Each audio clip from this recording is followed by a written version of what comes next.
to Jonathan Taylor. Huge hole. He's at the 30. He's going to go. 10, 5, touchdown.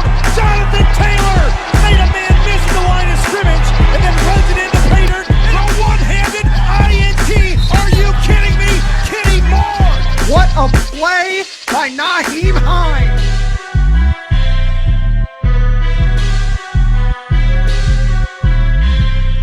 Horseshoe is back, baby. The horseshoe is back. What is going on, Colts Nation? Welcome back to another episode of the Bring the Juice Colts podcast. Cody Felger here. As always, on with us today, my friend, Mr. Zach Hicks himself, the verified Zach Hicks himself. Zach, how you doing, my friend?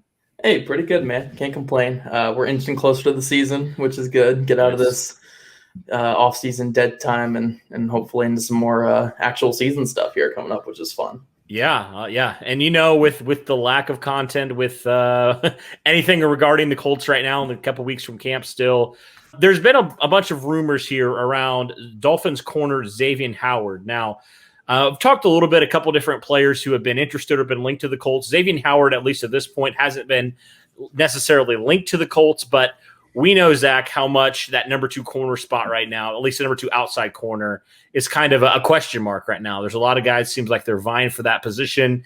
And so I thought it'd just be good to have a conversation about Xavien Howard. And would that make any sense for the Indianapolis Colts to consider trading for a player like him? I mean, last year he led the league with 10 interceptions and was just a fantastic corner in the NFL, right, with the Miami Dolphins. He's been a really good corner the last couple of years.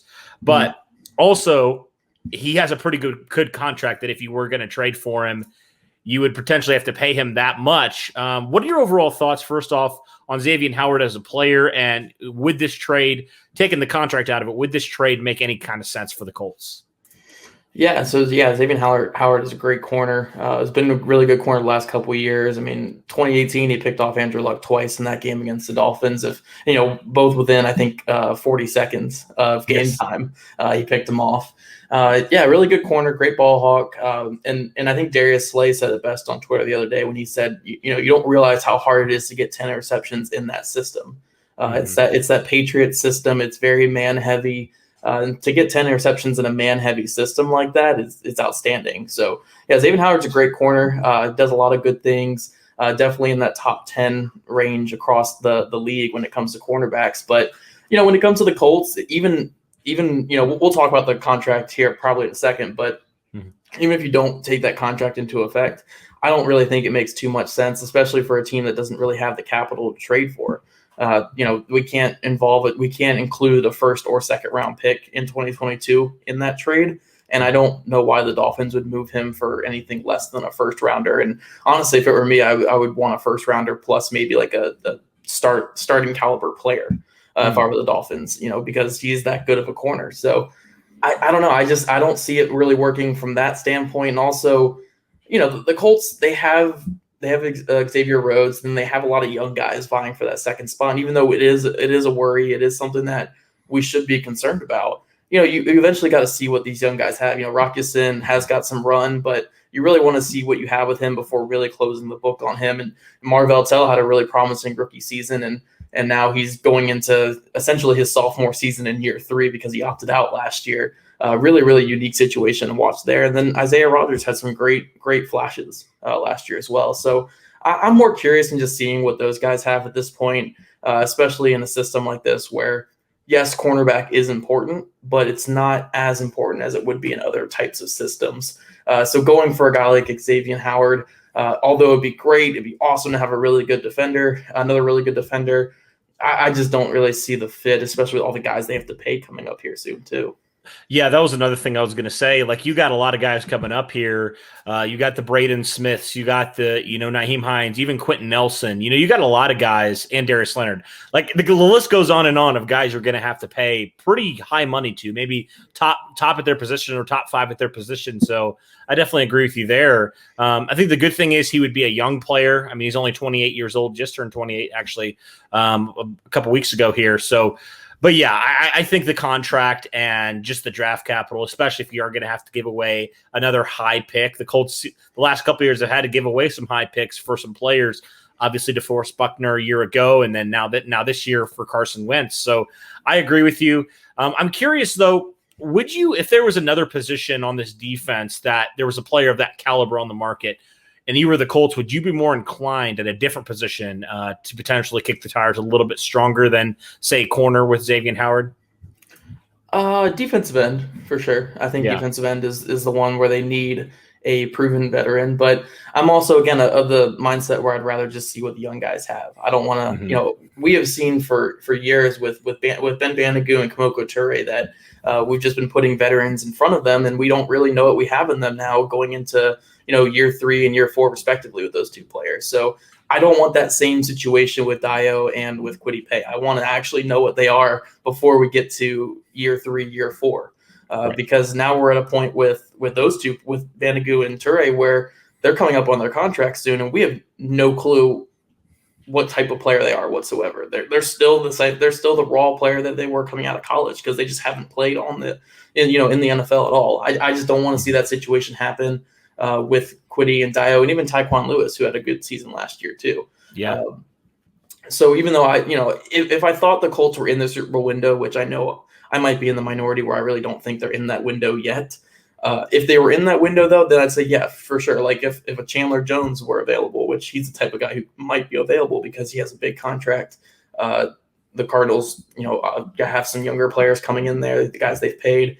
And yeah, it could make sense for them to move him. If the Colts were in the Super Bowl window, for sure, I could see kicking the tires on that. Chandler Jones is an outstanding player. But I just don't think they're in that Super Bowl window right now. I think this year is the ultimate, see what you have at that cornerback 2 spot with those young guys, see what you have in defensive ends, see if one of your young receivers can step up and prove that Carson Wentz is not broken. That's all that matters this year. If they make the playoffs or not, as long as those things show up, if you have promise for the future at those spots and Carson Wentz shows he can be the quarterback of the future, I don't really care too much about what the win-loss record is. So, even trading for any kind of vet really just doesn't make too much sense for me. Again, without having that 1st and 2nd round pick to even throw in trades makes it even tougher. Yeah, and then the contract itself, like he signed a contract, I believe it was 2019, 5 years for $76.5 million, $46 million of that guaranteed. So, yeah. I mean, roughly when you re-sign your other guys, you're going to have nowhere near that. I mean, we're even questioning, there are certain guys you're not going to be able to bring back because of all the sheer amount of talent you've been able to find the last couple of years. Yeah, well, the reason why Howard is ultimately going to get traded or might get traded is he wants a new contract. He doesn't want that contract anymore. And honestly, if you look at the details of that contract, I have no clue why he signed it. It's an awful contract. I mean, if you look at it just from the base, 5 years, $75 million, I think it was what'd you say, $49 million guaranteed or? Yeah, somewhere around there. Yep, 49. Yeah. The thing is, all the guarantees paid out within the first 2 years. The signing bonus and guarantees all paid out within the first 2 years. So right now, if the Dolphins were to cut him, it would only be $2 million in dead cap. Wow. Yeah, and his cap hits I think only $12 million. So they could honestly move him without any dead cap because of the way that contract was structured. It was all really front loaded. That's why he wants that new deal, because he could get cut right now and get $0 left on the rest of that deal. It's a tough situation for the Dolphins too, because if you give in to a guy who you just give a 5-year contract to 2 years in, if you give in and redo and just give him a completely new deal, then you're setting that precedent to your whole team that, hey, anytime you have a good year or a breakout year, hold out and we'll give you your money. So it's a tough situation for a team to handle. And that's why I do think ultimately he's going to get traded. But I completely am for what Howard's doing. I mean, get that new contract, because guaranteed money is all that really matters in the NFL. And he's out of guarantees on that contract after having arguably the best season in the NFL for a corner. So it's a tough situation. But, yeah, if you're a team, especially like the Colts, you can't even afford that contract he's on currently, he's going to want a new deal and with more guarantees up front. And the Colts, unless they, again, heavily front-load it, which I doubt he's going to sign another heavily front-loaded deal again, I don't really see it working out with the contract-wise with Xavien Howard. Yeah, it's a bummer, because as good of a player as he is, it just doesn't make sense for a couple of reasons. But it's a fun conversation regardless of kind of looking at different players. Like, regardless of if we think they make they fit the Colts or not, it's always fun to kind of look at these players and what they could potentially bring if indeed that did happen. But yeah, I think I'm right there tracking with you, Zach. I don't think it's going to be a reality for the Indianapolis Colts, because there's a lot of factors into that. But All right, guys, I think that'll do it for our kind of look and our conversation about Xavien Howard. Does it make sense for the Indianapolis Colts? We say probably not, but what do you guys think? Do you guys think it makes any sense? Let us know in the comments below. But that'll do it for this one, guys. Thanks for tuning in. Thank you, Zach, for coming on, man. It's always a pleasure. And as always, guys, go Colts.